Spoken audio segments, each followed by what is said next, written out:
Hey, how's it going?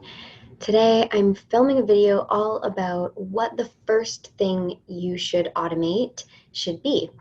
And I get this question a lot because so many people say to me like, okay, I'm busy, I'm stressed, I know that I should be automating, but not only do I not know how to start automating. I don't know where to start. I don't know what the best place um, to get started should be, meaning there are so many things, so many areas of my business where I could use the support of systems or automation, but I don't know what's going to make the biggest impact first. And I actually have a pretty you know, um, strong opinion about this where I think everybody should start with their automation because there's so many cool things that you can do and so many places that you can take this to.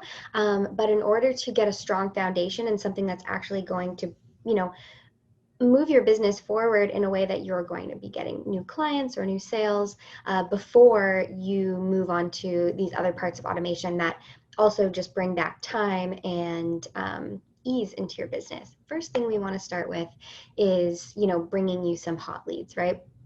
So, to me, the very first thing that you should automate in your business is your list nourishment system. So, this is something that I see so many people skip and go straight to their lead generation system. Now, new leads are highly important. We always need new leads, and that is something that you should automate. However, I see a lot of people bringing in new leads or using different organic and paid growth strategies, but it ends up being a waste of money and time because on the other end, once the new lead comes in, they're sort of just falling through the cracks. So a lot of times I'll get on the phone with people and say, do you have an email list? And they'll say, yeah, actually I do. I have, this thing on my website where people opt in. And if I ask, when's the last time you've emailed them, or when's the last time, or, what's the relationship like between you and the people on your email list, they'll say, oh, well, I don't really email that often. I probably should do it more. And I don't really know who's on there. It's been a while, right? So, and I totally can relate to this. But this is why we want to automate this step first. So when somebody comes onto your email list, we want to make sure that there is an automation in place that really warms up your list in a strategic way. So one of the things that we really like to do is once someone comes onto your email list, send them through some sort of impact sequence that creates an impact on them. That's why we call it that, right?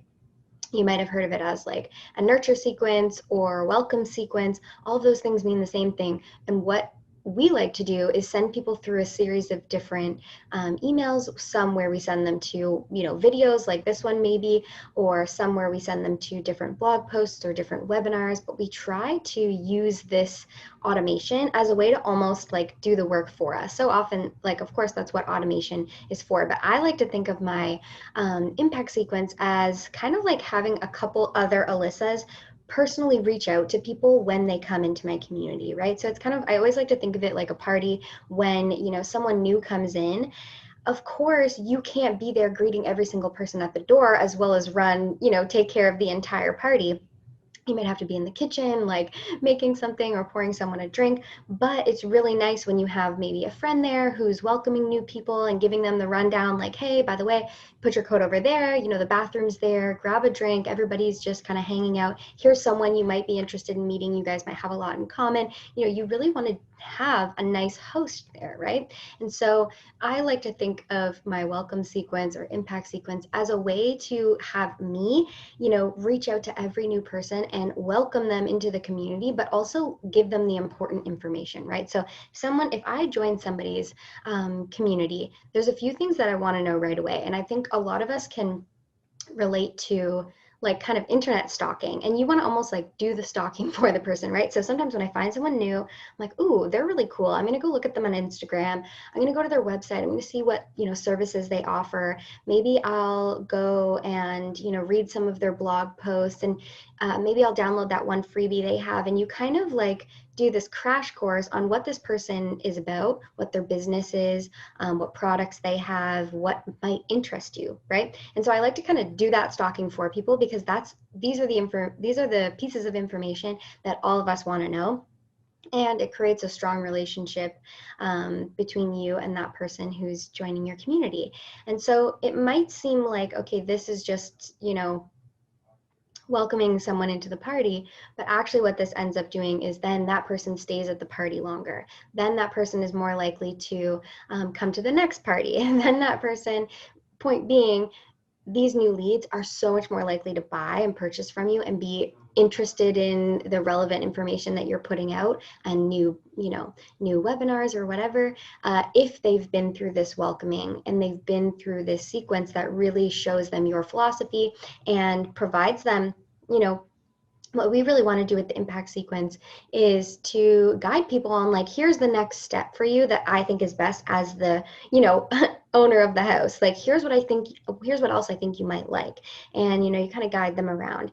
And so this is the very first place to start. If you don't have something like this in place that is a list nourishment automation, you should absolutely get one in place like ASAP before you move on to any new steps of trying to get new Instagram followers or growing your email list or working on Pinterest.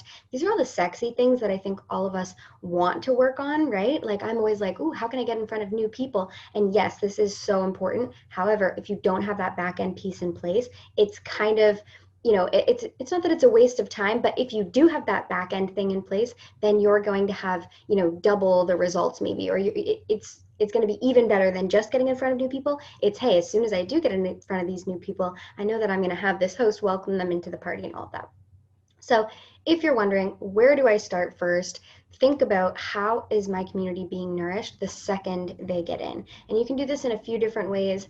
So get creative and, figure out what suits your business best. But step number one, warm those babies up and don't worry about growing or having a growth automation until this one is set up.